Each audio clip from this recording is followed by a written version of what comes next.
Girlfriend রে তোর কাছে কেমনে দেই ক? ধর বেড়া, এটা কোনো কথা বলি বেড়া? কোথায় রয়েছে বেড়া গার্লফ্রেন্ড আর কোথায় রয়েছে বাইক? তুই কি লিখে বেড়া ফাইজলামি করছিস বেড়া? নাম্বারের নাম একটু চালা বুঝতে বেড়া, তুই বাহানা করো স্কিল লিখে। আরে ভাই আমার গার্লফ্রেন্ড তুই জোরাজুরি করে লয়ে যাইতেছিস কি লাগা? বেড়া শর্ট আমার একটু লয়ে যা। আরে ভাই এটা আমার গার্লফ্রেন্ড, তোরা এটা বুঝতে হইব ভাই। শর্ট নালে গার্লফ্রেন্ডের তলে পড়বি। আরে হালাই কথা নাই বার্তা নাই, আমার গার্লফ্রেন্ডের টাইনা লয়ে গেল গা। কিয়া জামানা হে, বাংলা সিনেমাও ফেল করে দিল।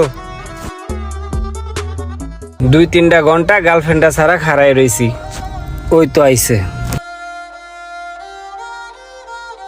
ওই তাহলে মামা আইসস না? ও মামা, মামা তোর গাড়িটা না সেই চালায় সেই মজা। আমি না এরকম একটা গাড়ি কিনবো বুঝছস? এরকম একটা গাড়ি কিনবি? এরকম একটা গাড়ি কিনবি কেন, ভালো কথা, কিন্তু আমার গাড়ি কই? এটাই তো তোর গাড়ি, দেখ বালা করিয়া। দা বাড়া দুষ্টামি করতেছিস বাড়া, এটা আমার গাড়ি হবে কি লেগে? আমার গাড়ি কিরকম নাকি? আমার গাড়ি তো অনেক সুন্দর, একদম দেখতে পুরো নতুনের মতো। এটা